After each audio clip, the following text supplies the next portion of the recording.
الحمدللہ رب العالمین والصلاة والسلام علی الانبیاء والمرسلین اعوذ باللہ من الشیطان الرجیم بسم اللہ الرحمن الرحیم رب اشرح لی صدری ویسر لی امری واحلل عقدۃ من لسانی یفقہوا قولی واجعل لی وزیرا من اہلی۔ الحمدللہ اللہ کے فضل و کرم اور کی توفیق سے آج 2 ستمبر 2023 کو ہم اپنے 15 روزہ درس کا آغاز اپنے وقت مقررہ پر کر رہے ہیں۔ سورہ مائدہ کا مطالعہ ہمارا جاری ہے۔ آیت نمبر 93 تک ہم پڑھ چکے ہیں۔ آج انشاءاللہ آیت نمبر 94 سے ہم اپنے درس کا آغاز کریں گے اور انشاءاللہ اس رکوع کو مکمل کریں گے۔ آج کی آیت بھی ایک اہم آیت ہے، یا ایھا الذین آمنوا سے شروع ہونے والی آیت ہے، اور آج کی آیت اپنی نوعیت کی ایک طرح کی نایاب آیت ہی ہے، کیونکہ عام طور پہ یا ایھا الذین آمنوا کی جتنی بھی آیت ہوتی ہے وہ ڈو اینڈ ڈونٹ سے تعلق رکھتی ہیں، یا کسی چیز کا حکم دیا جاتا ہے یا کسی چیز سے روکا جاتا ہے۔ لیکن آج کی جو آیت ہے یہ شروع تو یا ایھا الذین آمنوا سے ہی ہو رہی ہے، لیکن اس کے اندر نہ کوئی ڈو ہے نہ کوئی ڈونٹ ہے، کسی چیز کا کرنے کا حکم بھی نہیں ہے، کسی چیز سے رکنے کا حکم بھی نہیں ہے۔ ایک بڑی خاص آیت ہے اپنے حساب سے۔ اس آیت کے اندر سے اللہ تعالیٰ نے ایک تنبیہ کیا ہے، ایک جو ہے نا الرٹ کیا ہے، یا الذین آمنوا کہہ کے مان والوں کو مخاطب کر کے ایک چیز سے اللہ تعالیٰ وقت سے پہلے متنبہ کر رہا ہے آنے والے وقت سے۔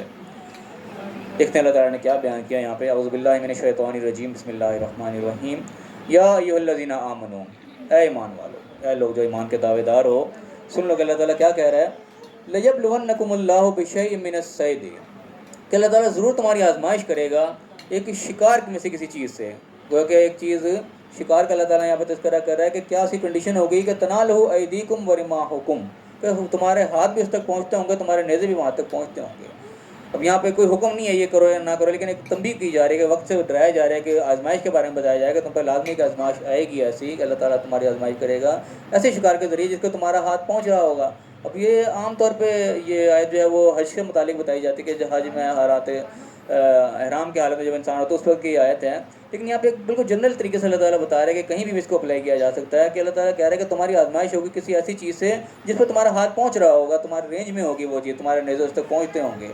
اب یہاں عام طور پہ دنیاوی معاملات میں ہمارا ہوتا ہے کہ لوگ اکثر جو ہوتے ہیں وہ طاق میں بیٹھے ہوتے ہیں، کسی وقت کے پوزیشن پہ ہوتے ہیں کہ بھئی عام طور پہ کہتے ہیں یار بھی میرا ہاتھ نہیں پڑ رہا، اسی پہ جب ہاتھ پڑے گا پھر دیکھیں گے۔ لوگوں نے کہ جس سے طاق لگائی ہوتی ہے کہ کبھی میری داڑھ کے نیچے آئے گا پھر میں اس کو دیکھوں گا، لوگ اس طریقے سے گھات لگا کے بیٹھے ہوئے ہوتے ہیں۔ تو یہاں پہ اللہ تعالیٰ اسی قسم کی کنڈیشن کا تذکرہ کر رہا ہے کہ ایسی چیز ہے تمہاری آزمائش ہوگی، ایسا وہ شکار ہوگا تمہارے ہاتھ میں جس سے تمہاری رینج میں ہوگا، تمہاری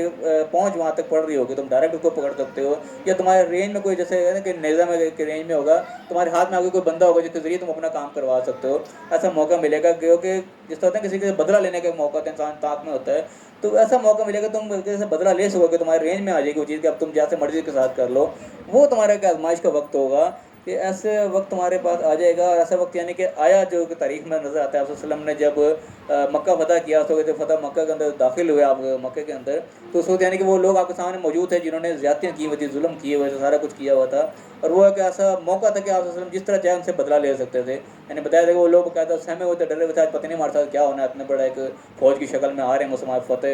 فاتح کے انداز میں، لیکن وہاں صلی اللہ علیہ وسلم کا کردار کیا ملتا ہے کہ عام معافی کا اعلان کر دیا، کسی سے کوئی بدلہ نہیں لیا، جو بھی جہاں تھا اس کو وہیں پہ امان دے دی کہ تم امان کے اندر ہو۔ یہ یعنی کہ وہ موقع تھا اللہ تعالیٰ نے وہاں پہ دیا کہ وہاں لوگ رینج میں آ گئے تھے، اپنے ہاتھ پہنچ رہا تھا وہاں پہ، جس کو چاہے مرضی سزا دے سکتے تھے، جس سے چاہے مرضی بدلہ لے سکتے تھے اپنا، تم نے ہمارے ساتھ پیچھے کیا کیا کیا، ہمارے پیچھے ہر چیز کا بدلہ لیا جا سکتا تھا، لیکن اللہ کے نبی وہاں پہ بدلہ نہیں لیا۔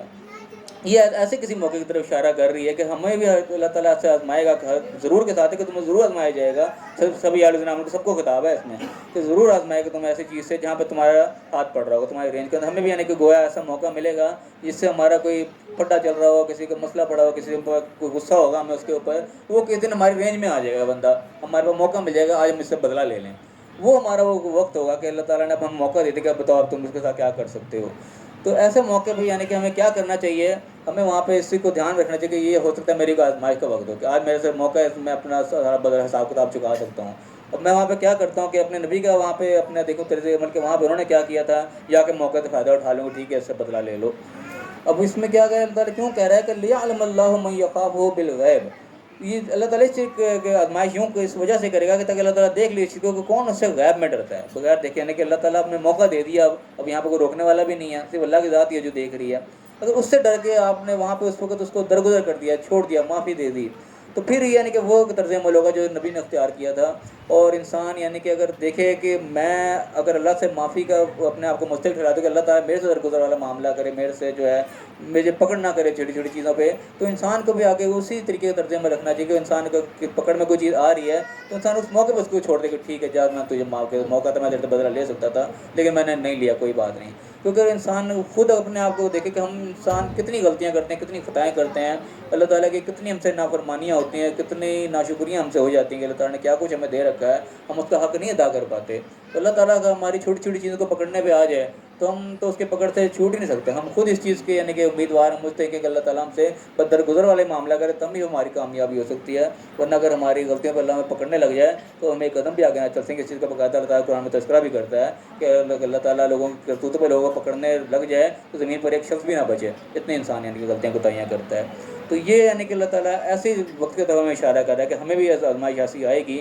کہ جو بندہ ہمارے کوئی دشمن ہوگا, کوئی ایسا بندہ جس سے ہمارے کوئی چل رہی ہوگی کھڑکا, وہ ہماری رینج میں آ جائے گا کسی نہ کسی دن, وہاں پہ ہماری آزمائش کا وقت ہوگا. ہم وہاں پہ کیا کرتے ہیں کہ اللہ سے ہم غیب میں ڈرتے ہیں, اپنے آپ کو سامنے رکھتے ہیں کہ میں اس کی جگہ ہوتا تو کیا ہوتا, کوئی مجھے اس طریقے سے پکڑ کر رہا ہوتا تو کیا ہوتا, میں اس سے معافی کا ہی طلبگار ہوتا. تو آج مجھے موقع ملا تو میں بھی اس کو معاف کر دوں. اور یہ چیز ہمیں سیرت سے ہی ملتی کہ آپ کو موقع ملا تو آپ نے عام معافی کا اعلان کر دیا, کسی سے کوئی بدلہ نہیں لیا.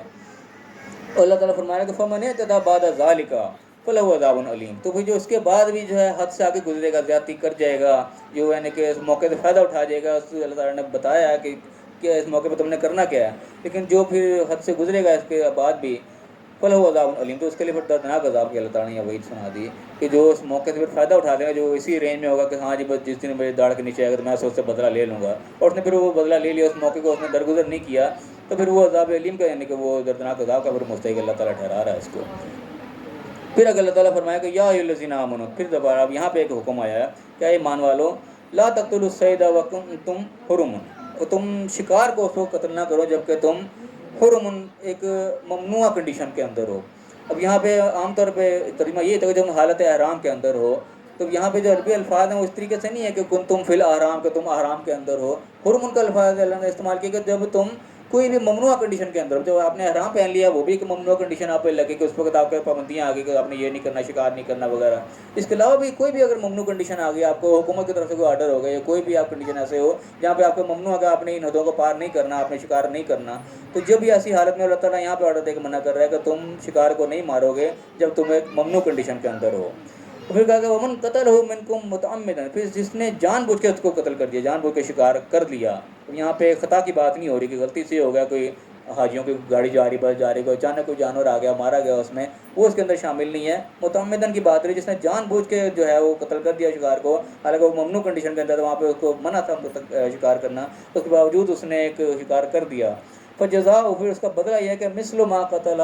من النعم, جو اس نے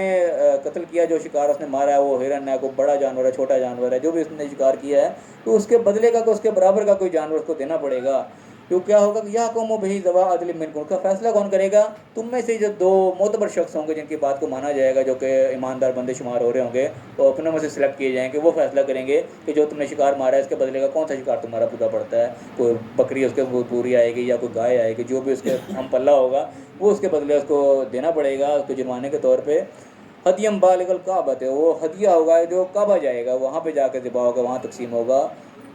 او کفارۃ طعام مساکین, یا پھر اس کا کفارہ ہوگا طعام مسکین, جو کہ مسکینوں کو کھانا کھلانا, اگر کرنے کے جانور کا کوئی بندوبست نہیں ہو رہا, کوئی اس کا نہیں وہاں پہ اس کے برابر کا کوئی مل رہا, تو اس کے بدلے مسکینوں کو کھانا کھلایا جائے گا. اس کا انداز بھی اس حساب سے لگائے گا جو جانور اس کا بنتا تھا اس کی کیا قیمت ہوتی تھی, اس قیمت کو پھر ڈیوائڈ کیا جائے گا, جس طریقے سے فطرانے کا رکھا ہوتا ہے نا, اس رقم کے مطابق ڈیوائڈ ہوگا کہ اس رقم کے اندر کتنے بندے کھانا کھا سکتے تھے, ان اتنے بندوں کو پھر کھانا کھلا دیا جائے گا اگر جانور نہیں وہاں پہ ہو پا رہا. او دن ذالک صیامن, یا پھر اس کے بدلے کے پھر روزے رکھے جائیں گے, دونوں کام نہیں ہو پا رہے تو جتنے بندوں کا کھانا بنتا تھا پھر اتنے روزے رکھ لیے جائیں گے. یہ نہیں کہ اس کو کفارہ ہوا کہ جس نے جان بوجھ کے کوئی جانور مار دیا اس حالت میں جب کو مانگنا منع تھا. سیامن روزہ رکھے گا لیذوق وبال امرہ, اس لیے کہ وہ اپنا جو اس نے کام کیا کرتوت کی اس کا وبال وہ چکھے, اس کی سزا اس کو ملے, جو اس نے کام ممنوع کیا تھا سزا اس کی ملے. یہاں پہ اس کو اللہ فرمایا کہ عفا اللہ عما سلف, جو پہلے گزر گیا وہ اللہ تعالیٰ نے معاف کیا. اب یہاں پھر دیکھو وہی چیز ریپیٹ ہوئی جو ہم نے پچھلے درس میں بات کی تھی کہ اللہ تعالیٰ جگہ جگہ یہ طریقہ کار بتاتا ہے دنیا میں کام کرنے کا, کہ جو پچھلی چیزیں ہیں ان کو اللہ تعالیٰ معاف کر دیتا ہے, آگے سے قانون نافذ کر دیتا ہے, آگے سے اس چیز کو بندش لگایا تھا آئندہ یہ کام نہیں ہونا چاہیے، لیکن پچھلا جو اس کو اللہ تعالیٰ چھوڑ دیتا ہے، اس کو نہیں گڑے مردے اللہ تعالیٰ نے کہا کہ یہ کیا تھا اس کا ہی پورا کرو، وہ اللہ تعالیٰ معاف کر دیتی ہے۔ یہاں بھی اللہ نے وہی کہا کہ اف اللہ عما سلف، جو پیچھے ہو گیا وہ اللہ نے معاف کر دیا۔ ومن عادا، پھر جو دوبارہ کرے گا اس چیز کو، پھر دہرائے گا، جو بنا کر دیا، واضح کر دی بات، پھر جس نے وہ کام کیا، فینتقم اللہ منہ، تو اللہ تعالیٰ پھر اس سے انتقام لے گا، پھر بدلہ لے گا پورا پورا۔ جو سخت اللہ تعالیٰ نے الفاظ استعمال کیے، یہ یعنی کہ میں دنیا میں نافذ کرنے والے اس میں نشانیاں ملتی ہیں کہ جب بھی ہم نے کوئی اصلاحات نافذ کرنے، اس کا طریقہ کار یہی ہونا چاہیے۔ اللہ تعالیٰ یہاں پہ اصلاح نافذ کر رہا ہے، آگے سے سیدھا راستہ دکھا رہا ہے کہ یوں کرنا ہے آئندہ، تو پچھلے کو اللہ تعالیٰ چھوڑ رہا ہے کہ پچھلا جو ہو گیا وہ انہوں نے معاف کیا، آئندہ سے نہیں۔ تو یہ وہ سخت طریقہ کار اللہ تعالیٰ کے جو کہ دنیا میں بھی اس طرح ہونا چاہیے کہ پچھلا جو ہے اس کو چھوڑو، مٹی ڈالو اس پہ، پیچھے کرنے کی ضرورت نہیں ہے، جہاں تک اس کو چھوڑو، آئندہ سے چیزوں کو اتنا سخت کر دو کہ اب دوبارہ ایک کام ہوا ہے تو گویا کہ اللہ کے جیسے الفاظ اس طرح کے تو چمڑی اتار دی جائے گی، دوبارہ ایک کام کیا تو سخت الفاظ، انتقام کے الفاظ اللہ نے کہ انتقام لے گا اللہ تعالیٰ پہ۔ واللہ عزیز ذو انتقام، اللہ تعالیٰ زبردست ہے انتقام لینے والا ہے، یعنی پوری سختی کے ساتھ اللہ تعالیٰ نے اس کو کیا پچھلا جب وہ معاف کر دوں گا، آئندہ ہی کوئی معافی نہیں، اللہ تعالیٰ پورا پورا انتقام لے گا۔ پھر آگے فرمائے گا احل لکم صید البحر، حلال کر دیے گا تمہارے لیے باہر کا، دریا کا یا سمندر کا جو شکار ہے وہ حلال اللہ تعالیٰ نے ٹھہرایا، حرام کی حالت میں بھی، ممنوع میں بھی، کہ خشکی کا شکار ہے وہ نہیں کر سکتے، لیکن جو دریا یہ جو پانی کا شکار ہے وہ حلال ہے، وہ طعام ہو اس کا کھانا بھی حلال، شکار بھی حلال، کھانا بھی حلال۔ متاع لکم، یہ تمہارے لیے فائدہ ہے، وللسیارۃ، اور جو سیارے یعنی کہ جو آتے ہیں زائرین پھرنے والے سارے مسافر جو بھی ہیں ان کے لیے بھی یہ چیز اللہ تعالیٰ نے حلال کر دی، یعنی کہ جو پابندی ہے وہ صرف خشکی کے جانور پہ اللہ نے لگائی ہے، سمندری جانور اس کو اللہ تعالیٰ نے یاد رکھی کہ بالکل ایسا کنڈیشن آ گئی کہ ضروری ہو گیا سمندر سے اس کا فائدہ لیا جا سکتا ہے، خشکی کا جانور نہیں۔ وحرم علیکم صید البر، خشکی کا جانور تم پر حرام ہے، ممنوع ہے، وہ نہیں تم شکار کر سکتے، ما تم حرم، جب تک تم احرام میں ہو، جب تک تم اس ممنوع کنڈیشن میں ہو، خشکی کا جانور تمہیں شکار نہیں کرنا۔ یہ اللہ تعالیٰ سے ایک آزمائش بھی سمجھو ایک قسم کی تھی، اس طریقے سے ایسی ملتی جلتی آزمائش اللہ تعالیٰ نے ان پر بھی بھیجی تھی، بنی اسرائیل پر بھی، یہودی پر بھی، خاص طور پہ وہ مچھلی کے حوالے سے تھی، جو بتائی جاتی ہے کہ جب دریا کنارے ہو رہتے تھے ان کا گزر بزر مچھلی بھی تھا، تو ان پہ اللہ تعالیٰ نے ہفتے کی پابندی لگا دی کہ ہفتے کے دن تم نے مچھلی شکار نہیں کرنی، تو وہ یعنی کہ اس آزمائش میں وہ فیل ہو گئے تھے، انہوں نے ہیلا نکال لیا تھا کہ مچھلیوں کو ویسے قید کر لیتے تھے، اگلے دن پکڑ لیتے تھے، تو یہ اس ٹائپ کی ملتی جلتی پابندی اللہ تعالیٰ نے مسلمانوں کو بھی لگائی، ان کو آزمانے کے لیے، تو شکار سامنے بھی ہے لیکن تم نے شکار کرنا نہیں ہے، اللہ تعالیٰ نے ایک وقت کے لیے پابند کر دیا کہ اس حالت میں تم نے شکار نہیں کرنا، تو وہ بار تو آزمائش میں فیل ہو گئے تھے، انہوں نے مچھلیوں کا شکار کر لیا چاہتے نہ چاہتے بھی، تو اللہ تعالیٰ نے کیسا سخت ان سے انتقام لیا تھا کہ ان کی شکلیں مسخ کر دی گئی تھی، ان کو بندر بنا دیا گیا تھا، وہ قرآن میں اس کا تذکرہ آیا ہے۔ تو یہاں پہ بھی اللہ تعالیٰ نے اتنے سخت الفاظ بھی کیے کہ جو پچھلا ہے وہ معاف کر دوں گا، لیکن آئندہ اگر کیا تو اللہ تعالیٰ بڑا سخت بدلہ لے گا اس سے۔ پھر میں واتقوا اللہ الذی الیہ تحشرون، ڈرو بھی اللہ تعالیٰ سے، اس کی تقوی اختیار کرو جس کے ساتھ تم نے اکٹھے ہونا ہے۔ اللہ تعالیٰ آخرت کا بھی یہاں پہ توجہ دلا رہا ہے کہ یہاں پہ خدا ورزی کر لو گے بچ کے جاؤ گے کہاں، آخر اکٹھے تو اسی کے دربار میں جا کے ہونا ہے، تو اس کا تقوی اختیار کرو، جس سے وہ روک رہا ہے اسے رک کے رہو، اس کے غصے کو تم نہ دعوت دو۔ پھر اللہ تعالیٰ فرمائے گا جعل اللہ الکعبۃ البیت الحرام قیاما للناس، کہ کعبہ کو، گھر کو اللہ تعالیٰ نے جو کہ حرمت والا گھر بنایا ہے، ایک ممنوع ایک پروہیبٹڈ ایریا بنایا ہے، جس کو اس کو کیا بنایا لینا قیاما للناس، پوری انسانیت کے لیے اللہ تعالیٰ نے ایک قیام کی جگہ، ایک یعنی کہ اس کے مرکز بنایا اللہ تعالیٰ نے۔ یہاں پہ قیام للناس کی بات ہو رہی پوری انسانیت کے لیے، یہاں پہ عام طور پہ مفسرین کو میں نے کئیوں کو سنا زیادہ تر وہ مسلمانوں تک محدود رکھتے ہیں کہ اللہ تعالیٰ نے مسلمانوں کے لیے کعبے کو ایک مرکز بنایا یا جو بھی بنایا ہے قیام کی جگہ بنائی، لیکن یہاں پہ اللہ تعالیٰ نے قیام للمؤمنین نہیں کہا، صرف مسلمانوں کی بات نہیں ہے، قیام للناس کی بات ہو رہی ہے کہ پوری انسانیت کے لیے اللہ تعالیٰ نے اس کو قیام کی جگہ بنایا ہے کعبے کو۔ یہاں پہ ایسا لگتا ہے جیسے اللہ تعالیٰ پورے جس سے کہتا ہے نا پوری انسانیت کے بھائی چارے والی جس طرح بات ہوتی ہے نا، اس کی بات اللہ تعالیٰ کر رہا ہے کہ پوری انسانیت نے اگر کسی چیز پہ اکٹھے ہونا ہے، جمع ہونا ہے، تو وہ یہی ایک مرکز ہے جس کے اوپر سارے انسان دنیا کے اکٹھے ہوں گے، اسی مرکز پہ اسی پوائنٹ پہ آ کر سب نے یکجا ہونا ہے۔ اس طریقے سے اللہ تعالیٰ کہتا ہے نا کہ تعالوا الی کلمۃ سواء بیننا وبینکم، یہ غیر مسلموں سے بھی خطاب کرنے کے لیے اللہ نے کہا کہ اس چیز پہ اکٹھے ہو جاؤ جو ہمارے درمیان یکساں ہیں۔ تو یہاں بھی یکساں چیزیں اللہ تعالیٰ اشارہ کر رہا ہے، وہ اسی کعبے کی طرف اشارہ کر رہا ہے کہ یہیں پہ تم نے اکٹھے ہونا ہے۔ اور اس کی یعنی کہ ایک وجہ بھی نظر آتی ہے کہ عام طور پہ جو اس وقت بڑی بڑی قومیں جو اپنے آپ کو دین منسلک کرتی ہیں، مسلمان ہو گئے یا عیسائی ہو گئے یا یہودی بھی ہو گئے، ان سب کا جو بیسکلی ایک متفق علیہ جو شخصیت ہے نا، بیسکلی ابراہیم علیہ السلام ہے، جن پہ آ کے سارے متفق ہوتے ہیں، کیونکہ موسیٰ علیہ السلام کو یہودی مانتے ہیں، عیسائی ان کو نہیں تسلیم کرتے اس طریقے سے، عیسیٰ علیہ السلام کو مسلمان ہی مانتے، عیسائی مانتے کہ یہودی ان کو تسلیم نہیں کرتے، آپ صلی اللہ علیہ وسلم کو نہ عیسائی تسلیم کرتے ہیں نہ یہودی تسلیم کرتے ہیں، لیکن سب کو اگر کسی بڑا اپنے آپ کو جو مانتے ہیں، اس ابراہیم علیہ السلام ایسی شخصیت ہے جو کہ متفق علیہ سارے ان کو مانتے ہیں، مسلمان بھی اپنے آپ کو منسلک کرتے ہیں ابراہیم علیہ السلام سے، یہودی بھی کرتے ہیں، عیسائی بھی کرتے ہیں۔ تو جب بھی کسی بڑے کے اوپر جا کے بات رکتی ہے تو ابراہیم علیہ السلام پر آ کے بات رکتی ہے. ابراہیم علیہ السلام کا تعلق جو ہے وہ ڈائریکٹ خانہ کعبہ سے بنتا ہے. ان کو مرکز جو ہے ابراہیم علیہ السلام کا وہ خانہ کعبہ ہی تھا. تو انڈائریکٹلی بھی گھوم پھر کے جو بات آتی ہے وہ کعبے کے اوپر ہی جا کے سب کے وہ ایک متفق علیہ جگہ بنتی ہے جہاں پہ سب کے سب ایک جان ہو سکتے ہیں. تو یہاں پہ بھی اشارہ اسی چیز کا لگتا ہے کہ اللہ تعالیٰ نے بتایا کہ کعبے کو اللہ تعالیٰ نے ایک ایسی جگہ بنایا پوری انسانیت کے لیے جو کہ قیام گاہ بن سکتی ہے, ایک ایسا پوائنٹ بن سکتا ہے جس پہ سارے آ کے جمع ہو سکتے ہیں, اس پہ اتفاق سب کا ہو سکتا ہے. اور میں کہ وہ شہر الحرام اور حرمت والا مہینہ, والحدیہ اور والقلائد, یہ حدی کے جانور, قلائد وہ جانور جن کے گلے میں پٹے ڈال دیے جاتے تھے اللہ کے لیے وقف کر دیے جاتے تھے. یہ وہ سب چیزیں اللہ تعالیٰ نے حرمت والی بتائی ہیں کہ ان کے ذریعے امن قائم ہوگی دنیا کا. اللہ تعالیٰ کر کے دکھا رہا ہے کہ ان چیزیں جہاں جہاں نظر آئیں گے ان پہ امن قائم ہوگا, ان پہ کوئی زیادتی زبردستی کوئی ان کے ساتھ ظلم نہیں ہوگا.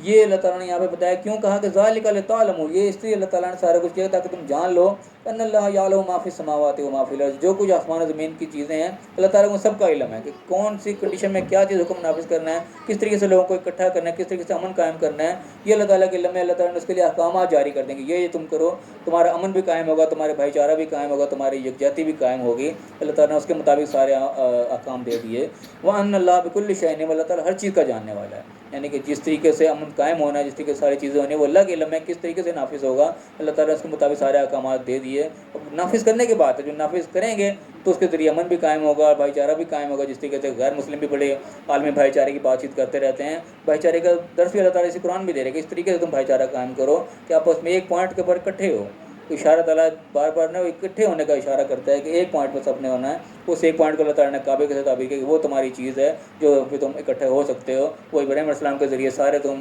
اگر یکساں بات کرو تو ابراہیم پہ آ کے سارے تم یکساں ہوتے ہو, تو پھر آگے پوائنٹ اسی پہ تم اکٹھے ہو گئے. تو میں کہا علم و جان لو اس چیز کو کہ ان اللہ شدید العقاب و ان اللہ غفور الرحیم. یہاں پہ اللہ تعالیٰ نے ایک ہی آیت کے اندر اپنے دونوں صفتوں کو جمع کر دیا کہ جان لو کہ اللہ تعالیٰ شدید العقاب بھی ہے, یعنی اللہ تعالیٰ کو اتنا ہلکا ہی مت لو کہ اللہ تعالیٰ بڑا معاف کرنے والا ہے سارا کو جو بھی کہ وہ تو غفور الرحیم ہے. غفور الرحیم سے پہلے شدید العقاب اللہ نے بتا دیا کہ اللہ تعالیٰ سخت جو ہے پیچھا کرنے والا, عذاب دینے والا ہے. وہ ان اللہ غفور الرحیم بعد میں بتایا کہ وہ غفور الرحیم بھی ہے. یعنی غفور الرحیم ہے ان لوگوں کے لیے جو کہ اپنے آپ کو صحیح لے کے چلنا چاہتے ہیں, اس کے باوجود غلطیاں ہوتی رہتی, کوتاہیاں ہوتی, شیطان کہیں نہ کہیں پھسلا دیتا ہے. تو اللہ تعالیٰ غفور رحیم بھی ضرور ہے, لیکن جو کھلے عام سرکشی کرے گا وہ پھر غفور رحیم کی امید نہ رکھے. اس سے پہلے نے شدید العقاب بھی بتا دیا کہ جان بوجھ کے ہم کوئی سرکشی کریں گے اور اس کے حکموں کے خلاف چلیں گے, پتہ بھی ہوگا یہ کام کرنے والا ہے یہ نہیں کرنے والا, پھر بھی الٹا چلیں گے, جو کرنے والا وہ نہیں کریں گے, نہیں کرنے والا اسی کے پیچھے لگ رہے, تو وہ یہ سن لے کہ اللہ تعالیٰ شدید العقاب ہے, سزا کے اللہ کی پکڑی بڑی سخت ہے. پھر اور فرماتے کہ ماں علی رسول الا البلاغ, ہمارے رسول کے پیغمبر کے ذمہ جو ہے صرف بات کو پہنچا دینا ہے. تمہیں بات واضح کر کے بتا دی گئی, دونوں راستے بتا دی گئی, اب چلنا تم نے خود ہے. اب تم دیکھ لو شدید العقاب کی طرف تم جا رہے ہو یا غفور رحیم کی طرف جا رہے ہو. اللہ تعالیٰ نے راستے بتا دیے کہ نبی کا ذمہ کوئی پکڑ کے جہنم سے نکال کے جنت میں پہنچانا نہیں ہے, بلاغ ہے, صرف بات کو پہنچا دینے, کھول کے تم پر بات واضح ہو جائے. قیامت کے دن تم یہ نہ کوئی ذرا پیش کرو کہ اللہ مجھے تو پتہ ہی نہیں چلا تھا, پتہ تمہیں چل گیا, اس کے بعد تمہاری اپنی مرضی ہے تم نے کس راستے پر جانا ہے. زبردستی کسی کو جو ہے وہ اللہ تعالیٰ کو جنت میں پکڑ کے نہیں ڈالے گا, وہ تمہاری اپنی چوائس پر جہاں جانا چاہتے ہو جاؤ. پھر میں کہ واللہ یعلم ما تبدون وما تکتمون, جو بھی کہ تم ظاہر کرتے ہو تم چھپاتے ہو اللہ تعالیٰ اس سے خوب واقف ہے. کوئی چیز یعنی کہ ایسی نہیں ہوگی کہ تم اللہ کو کہیں ڈوج دے جائیں, دھوکہ دے جائیں کہ نہیں یوں نہیں تو یوں تھا. وہ ہر چیز کھل کے سامنے آئی, دلوں کے بھید بھی اللہ تعالیٰ خوب جانتا ہے. یہ چیز اللہ تعالیٰ یعنی کہ جس طرح نا کیمرے کی آنکھ دے رہی ہے کہ جو بھی کرو سب چیز ریکارڈ ہوتی چلی جا رہی ہے. یہ بتانے کا مقصد ہے کہ انسان الرٹ رہے کہ میری کوئی چیز اللہ سے پوشیدہ نہیں ہے, جو بھی میں کر لوں گا وہ اللہ کے سامنے حاضر ہوگا, اس کے مطابق مجھے جواب دینا پڑے گا. وہاں بچانے والا کوئی نہیں ہوگا. نبی جو تھے وہ بھی ذمہ داری پوری کر گئے, بات پہنچا گئے, وہ بھی بری ذمہ ہے. بچانے والا وہاں پہ کوئی نہیں ہوگا. اللہ تعالیٰ شدید العقاب اگر بن کے سامنے آیا تو پھر کوئی جو ہے وہ روکنے والا بچانے والا وہاں پہ نہیں ہوگا. پھر ہمارے کا کل کہہ دو کہ لا یستوی الخبیث والطیب, کہ پاک اور ناپاک یہ دونوں چیزیں برابر نہیں ہو سکتی. یعنی کہ بظاہر انسان کو ناپاک چیزیں جو ہیں ممنوعات یا جس قسم کی برائی جو ہے انسان کو بڑی اٹریکٹیو لگ رہی ہوتی ہے, بڑا انسان کھنچا جا رہا ہوتا ہے اس کی طرح, لیکن اللہ بتا رہا ہے کہ پاک اور ناپاک چیز برابر نہیں ہے اللہ کے نزدیک کہیں بھی. ولو اعجبک کا کثرت الخبیث, چاہے ناپاک جو ہے بری چیز کی کثرت ہی کتنی آپ کو اچھی لگ رہی ہو, بڑی لگ رہی ہو, کہ یہ تو بھائی بڑی ترقی کرتے چلے جا رہے ہیں, کوئی غیر مسلم ہے یا کوئی حرام کھانے والا بڑا مال پہ مال جمع کرتا جا رہا ہے, بڑی دنیا میں ترقی کر رہا ہے. وہ جو کہ وہ خبیث ہے ناپاک ہے, آپ کو پتہ ہے کہ یہ ناپاک چیزیں حرام راستے سے کر رہا ہے, جو کچھ بھی ہے وہ فارغ اللہ کی نظر میں وہ برابر نہیں ہو سکتا. اس طرح طیب پاک چیز ہے تھوڑی بھی ہے وہ اللہ کے نزدیک اسی قدر و منزلت ہے, وہ آخرت میں قابل قبول ہے. باقی چیزیں ریجیکٹڈ ہیں اللہ کی نظر میں, برابر نہیں ہو سکتی چاہے وہ کتنی اچھی لگ رہی ہوں. فاتقوا اللہ, تو پھر اللہ کا تقویٰ اختیار کرو. بار بار اللہ تعالیٰ پوائنٹ وہیں لے کے آتا ہے کہ اللہ کا تقویٰ ہونا چاہیے ہمارے دل میں, اللہ کا احساس ہونا چاہیے کہ اللہ میں دیکھ رہا ہے, جو بھی کرنے کا جواب ہم نے اللہ کے سامنے دینا ہے. جب یہ احساس انسان کے اندر زندہ رہتا ہے پھر انسان کسی کا زیادتی نہیں کرتا، کسی کے ساتھ دھوکہ نہیں کرتا، کیونکہ تقویٰ سے دل میں ہوتا ہے کہ میں دھوکہ کروں گا تبھی پکڑا جاؤں گا، زیادتی کروں گا پکڑا جاؤں گا، ہر چیز میں چھپا رہا ہوں بیان کر رہا ہوں اللہ کے سامنے نوٹ ہوتی چلی جا رہی ہے، پھر انسان بچتا ہے ان چیزوں سے جب یہ چیز زندہ رہتی ہے۔ تقویٰ اگر ذہن سے نکل جائے، دماغ سے نکل جائے کہ مجھے کوئی پوچھنے والا ہی نہیں ہے، پھر انسان جو مرضی کرتا پھر ہے، کیونکہ اللہ تعالیٰ بار بار تقوی کو یاد کراتا ہے، فتقوا اللہ، کہ اللہ کا تقویٰ اختیار کرے رکھو، اللہ کا احساس رکھو اپنے دل کے اندر، یا اولی الالباب، اے عقل والو۔ یعنی کہ عقل کا تقاضا یہ ہے کہ انسان اللہ کے پکڑ سے بچتا ہوا چلے، تقویٰ کے والی زندگی گزارے، وہ ہے عقل کا تقاضا۔ لعلکم تفلحون، تاکہ تم فلاح پاؤ، یعنی فلاح کامیابی ہے ہی اسی راستے کے اندر جب ہم تقوی کے ساتھ چلیں گے، اللہ نے جو باؤنڈری لگائی ہیں ان کو ہم کراس نہ کریں، اس کے اندر اندر ہم بچتے بچاتے چلیں۔ تقویٰ اصل میں کہتے ہیں اس طریقے سے ہیں جس سے خاردار جھاڑی سے انسان گزر رہا ہے، جگہ جگہ کانٹے لگے ہوئے ہیں، انسان اپنا دامن بچاتا ہوا کانٹوں سے بچتا بچاتا بیچ میں نکل جائے، اس کو تقویٰ کے ساتھ تعبیر کیا گیا ہے کہ انسان یہ بین جو نکل جائے گا بس وہی بچے گا، وہی کامیاب ہوگا، ورنہ انسان پھنستا جائے گا ادھر ادھر، تو وہ سمجھو اپنے لیے مشکلات سے مشکلات پیدا کرتا چلا جائے گا۔ اس کے ساتھ ہی فی الحال ہمارے یہاں پہ رکوع ختم ہوتا ہے، اس کے اندر کسی نے سوال کرنا تو وہ کر سکتا ہے۔ اب تھوڑا سا ہم اس کا مین پوائنٹس تو دیکھ لیں کہ ابھی ہم نے کیا پڑھا ہے۔